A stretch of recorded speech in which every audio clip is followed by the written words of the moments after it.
હિતોપદેશ. પકડીને માણસ જેટલું ગુમાવે છે, કદાચ છોડીને એટલું નથી ગુમાવતો. સજ્જન પુરુષો જે બોલે એ જ કરે છે. સારી વ્યક્તિ પસંદ નહીં કરે તો ચાલશે, પરંતુ એવી વ્યક્તિને પસંદ કરો જે તમને વધુ સારી વ્યક્તિ બનાવે. પગમાં પેસેલો કાંટો કે આંખમાં પડેલો તણખલું જેટલું ખૂંચે છે, એથી અધિક મનમાં પડેલો દોષ ખૂંચવો જોઈએ. જો બધાને આપણે જ જવાબ આપીશું તો સમય શું કરશે? થોડો સમય ચૂપ રહો, સમય આપોઆપ જવાબ આપશે. આવો, આવ અને આવી જાને, આ ત્રણેય શબ્દનો ભેદ સમજાય એ લાગણી. આંખમાં પડેલું તણખલું, પગમાં ઘૂસેલો કાંટો અને રૂમાં દબાયેલી આગ કરતાં પણ ભયંકર છે મનમાં પ્રવેશેલું પાપ. ક્યારેક માણસ થાકી જાય છે. ચૂપ રહીને, ધીરજ રાખીને, ખુલાસા કરીને, સંબંધ નિભાવીને. સ્મશાનની બહાર લખેલું સુંદર વાક્ય. અંદર સૂતેલા દરેકને ભ્રમ હતો કે મારા વગર આ દુનિયા ચાલશે જ નહીં.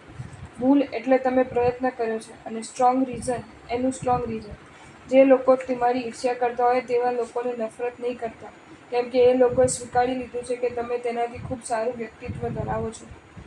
વ્યવહારમાં પગની એડીએ ઊંચો કરવાથી કદ ન વધે, યોગ્ય સમયે માથું નમાવવાથી કદ વધે છે. ઝૂકો પણ તૂટો નહીં. આ વિચાર વાંસના ઝાડ પાસેથી શીખવા જેવો છે.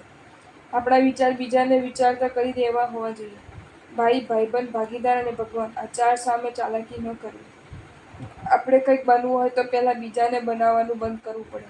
બદલો લેશો તો એની ખુશી એક જ વાર મળશે, અને જો માફ કરશો તો એનો ગર્વ આખી જિંદગી રહેશે. તસવીર એડિટ થાય, તકદીર નહીં. પેટમાં ગયેલું ઝેર એક જ વ્યક્તિને મારે, પરંતુ કાનમાં ગયેલું ઝેર હજારો સંબંધોને તોડી નાખે. કામ કરનારની કદર કરવી, કાન ભરનારની નહીં. સમસ્યા વિશે વિચારશો તો બહાના મળશે, સમાધાન વિચારશો તો માર્ગ મળશે. માણસને અને સમયને બદલાતા વાર નથી લાગતી.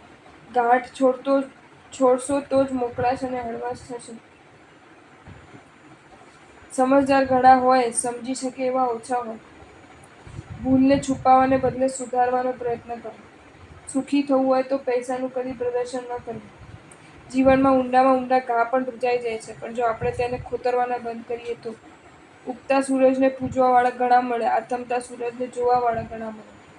કોઈ પણ કાર્ય માટે વખાણ થવા જરૂરી નથી, પણ કદર થવી જરૂરી છે.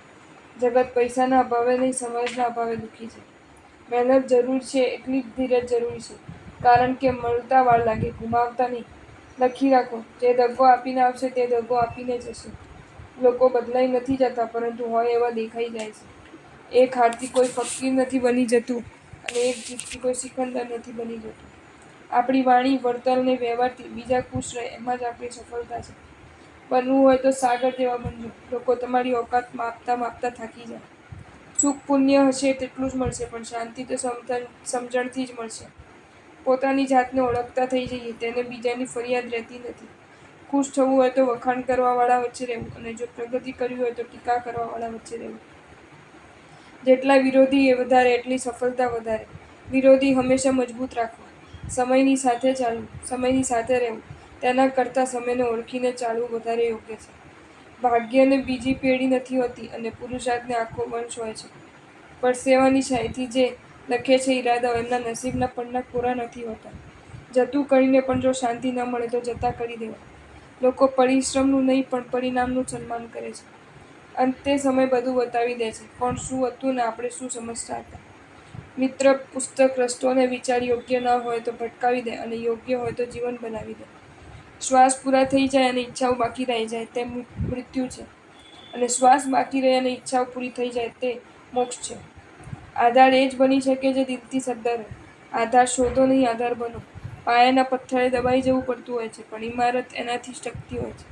ધનવાન બનવું સહેલું છે, પણ ધન્યવાન બન્યા પછી ધન બચાવવું ઘણું અઘરું છે.